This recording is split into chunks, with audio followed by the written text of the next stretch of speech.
بہت سارے ہم نے سجیشنس بھی دیے ہیں. چھوٹی چھوٹی ایگزامپلز ایسی ہیں جو کہ لگتا ہے کہ ہم آگے کی طرف بڑھنے کی بجائے ریورس گیئر پہ لگا چکے ہیں, جس وجہ سے پریکٹیکل لائف میں اس ایج کے مطابق, یعنی ہم اپنی ایج کی بات نہیں کر رہے, اس بچے کی ایج کو اگر دیکھا جائے تو اس کی سمجھ بوجھ میں کتنا تضاد آ رہا ہوگا. اور نہ صرف یہ کہ اس طرح کی چیزیں ہیں, بلکہ مذاہب کی بات اگر ہم کریں تو پاکستان میں ایک ملٹی کلچر بھی ہے, ملٹی مذہب بھی ہیں, اقلیتیں بھی بہت ساری ہیں, آپ بہتر جانتے ہیں. تو اقلیتوں کو بھی تھوڑا سا مد نظر رکھا جائے کہ وہ اسکول میں, اب کمنٹ یہ کیا گیا کہ جب بھی آپ لیسن دے رہے ہوں گے اسلامیت کا تو جو نان مسلمس ہیں ان کو کلاس سے باہر بھیج دیں. بھائی وہ کلاس سے باہر اگر آپ بھیج دیتے ہیں تو وہ کیا کریں وہاں بیٹھ کے؟ There should be something, ان کے لیے کچھ ہونا چاہیے. لیکن یہ ہے کہ آپ کے کانٹینٹ کے مطابق یہاں نیچے انسٹرکشنس لکھی ہوئی ہیں بک کے نیچے کہ جی آپ نان مسلمس کو کلاس سے باہر بھیج دیں, تو اس کا حل, یہ پراپر حل نہیں ہے, یہ انسٹرکشنز پراپر نہیں ہیں. تو یہ چھوٹے چھوٹے بہت سارے معاملات ہیں جو کہ انسانی حقوق کی پذیرداری نہیں کر پا رہے, اور بہت سارے ایسی سوچوں کو ڈیولپ کر رہے ہیں جو کہ نیگیٹو فیلنگس دے رہے ہیں. لائک ایک اور سمپل سی ایگزامپل میں دینا چاہوں گا. 90s میں جب میں نے پڑھا تو میرے بہت سارے دوست مسلمس تھے, اور کچھ ہمارے فرینڈس تقریباً وہ ہمارے گھر وہ آتے, ہم ان کے گھر چلے جاتے, اسٹڈی اکٹھے ہم کرتے ہیں, کبھی فرق نہیں لگا. لیکن آج اس کے بچے اور میرے بچے ہم ایک دوسرے کے گھر نہیں بھیج پا رہے. کیوں؟ کیونکہ جو کریکولم کی ہم بات کرتے ہیں, جب وہ کتابیں پڑھتے ہیں تو وہاں پہ وہ معاملات کچھ ایسے ذہن بلڈ ہو رہے ہیں جس کو ہم روک نہیں پا رہے.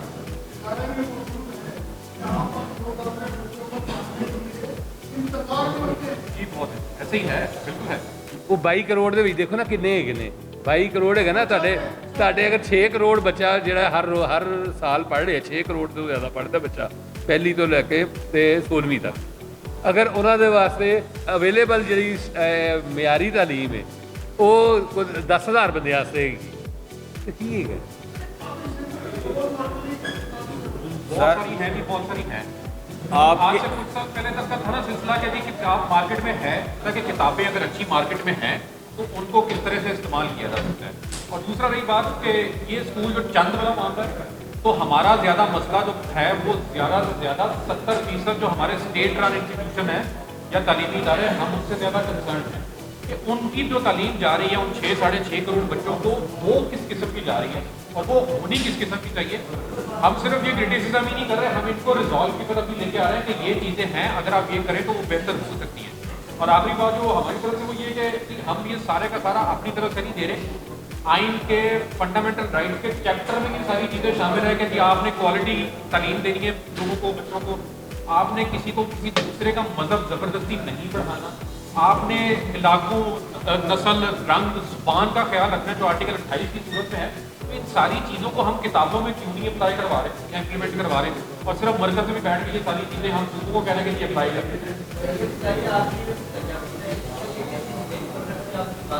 جی بالکل, ہم نے چاروں صوبوں میں اسی طرح سے منسٹر صاحبان سے ملاقاتیں کی, اور انہوں نے بڑی تفصیل سے اپنے جو کی ریکمنڈیشن انہوں نے تفصیل سے قبول بھی کیا. ہم تو ایون ان کو سجیسٹ کر رہے ہیں کہ یا مرکز کی سطح پر یا صوبوں کی سطح پر کوئی ایجوکیشن کمیشن بنائیں تو اوور آل پالیسی, کریکولم اور ٹیکسٹ بکس کا ریویو کریں. ایک ریگرس ریویو کی ضرورت ہے جو ان ساری چیزوں کو دیکھے اور دیکھے کہ کہاں کہاں پہ چیزیں بہتر ہو سکتی ہیں اور کیا کیا چیزیں ہیں جو بہتری کے لیے استعمال کی جا سکتی ہیں.